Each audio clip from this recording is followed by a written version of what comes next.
আর একটা ব্লগে আপনাদের স্বাগত। কেমন আছেন আপনারা? আজকে নান পরোটা বানাবো, নান পুরি যেটা। তো নান পুরি বানানোর জন্য দেখুন আমি এখানে 3 কাপ ময়দা নিয়ে নিয়েছি বড় কাপের। তো সেই অনুযায়ী এখানে আমি জিনিসগুলো দেব। প্রথমেই দিয়ে দিচ্ছি লবণ, পরিমাণ মতো লবণ দিয়ে দিলাম।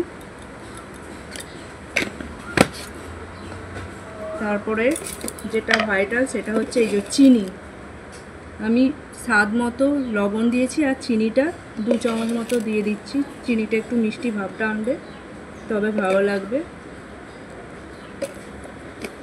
আর যেটা মেন সেটা হচ্ছে এই যে ইস্ট ছাড়া হবে না।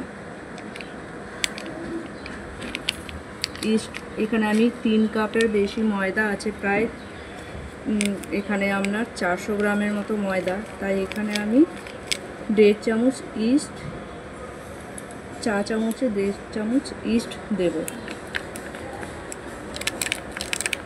ইস্ট ছাড়া হবে না।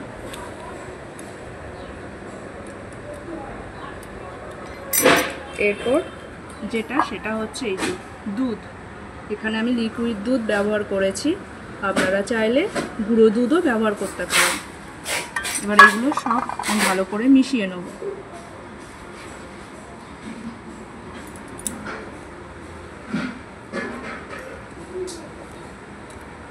এরপর যেটা সেটা হচ্ছে সাদা তেল।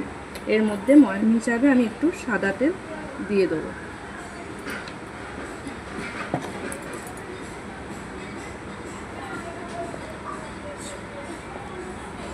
ভালো সব উপকরণ আমি মাখিয়ে নিয়েছি ভালো করে।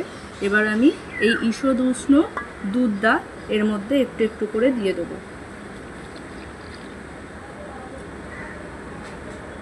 আপনারা চাইলে দই দিয়েও করতে পারেন, আমি এখানে দই ব্যবহার করছি না, ইস্ট দিয়েছি, এতেই যথেষ্ট।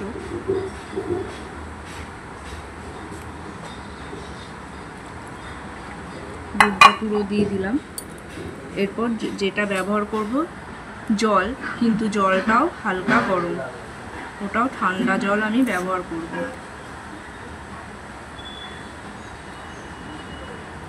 ভালো করে মাখিয়ে নেব। বন্ধুরা আমি দুধটা দিয়ে ভালো করে মাখিয়ে নিয়েছি। এরপর আমি একটু গরম জল এখানে দেব, হালকা, খুব হালকা গরম জল। এই যে আমি হাতে নিতে পারছি, এরকম গরম জলটা আমি এর সঙ্গে মাখবো। কুসুম কুসুম গরম জল।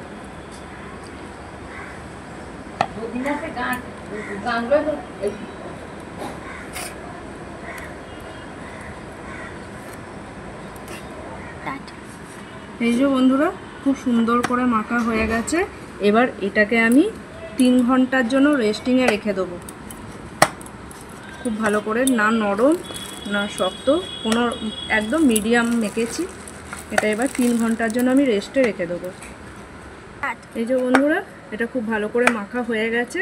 এবার এটাকে আমি একটা জায়গায় রাখবো, কারণ এটা এরপর ফুলে যাবে, ওই জন্য একে খুব ভালো করে ঢাকা চাপা দিতে হবে। তার আগে আমি এর ওপরে একটু তেল ভালো করে লাগিয়ে দেবো, যাতে শুকিয়ে না যায় ময়দাটা। খুব ভালো করে তেলটাকে মাখিয়ে দেবো উপর থেকে।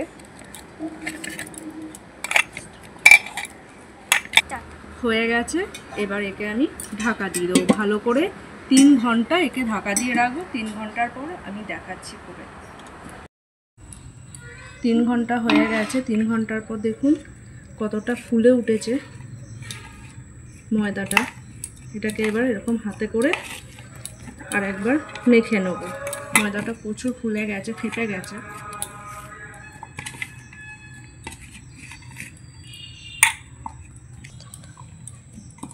ভালো করে মেখে নেবো আর একবার।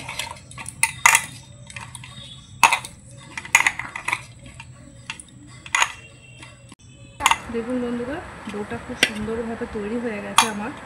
এবার এটাকে শেপ দেবো। এই যে হাতে আর লাগছেও না, খুব সুন্দর করে তৈরি হয়ে গেছে।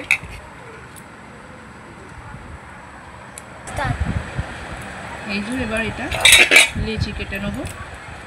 খুব ছোট ছোটও নয়, খুব বড়ও নয়, মিডিয়াম সাইজের। এই যে এই সাইজের লেচিগুলো করে নেবো আমি।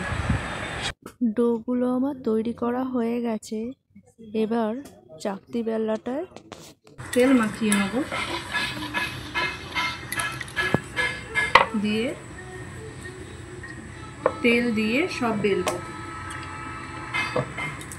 সবগুলো তেল দিয়ে বেলে দেবো।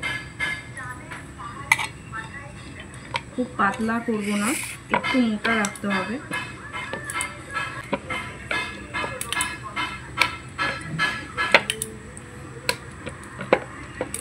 এই যে খুব পাতলা করিনি, একটু ওরই মধ্যে একটু মোটা রেখেছি। এবার এরকম করে সবগুলোকে আমি বেলে নেব।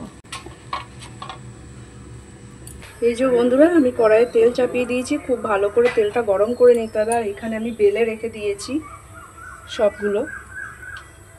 তো এগুলো সব এক এক করে ভেজে নেব। তেলটা খুব ভালোভাবে গরম হয়ে গেলে আমি এক এক করে ছেড়ে দেবো। তেলটা আমার খুব ভালো করে গরম হয়ে গেছে। এবার আমি এক এক করে সব পুরিগুলো দিয়ে দেবো। এইভাবে নান পুরিগুলো খুব আলতোভাবে ভেজে নিতে হবে। দেখুন সব কটাই খুব সুন্দর করে ফুলে উঠবে।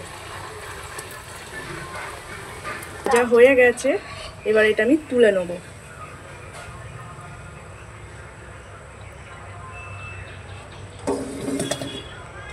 এরকম করে আরও একটা ভেজে নেব।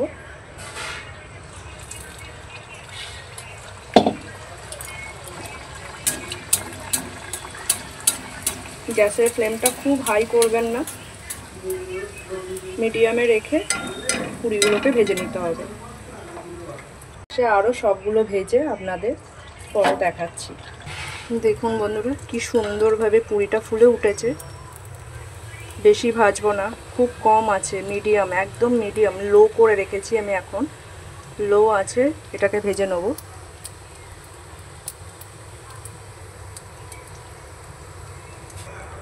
এটাও খুব সুন্দরভাবে একই প্রসেসে ভেজে নিচ্ছি। সবকটা পুরি আমার খুব ভালো করে ফুলছে।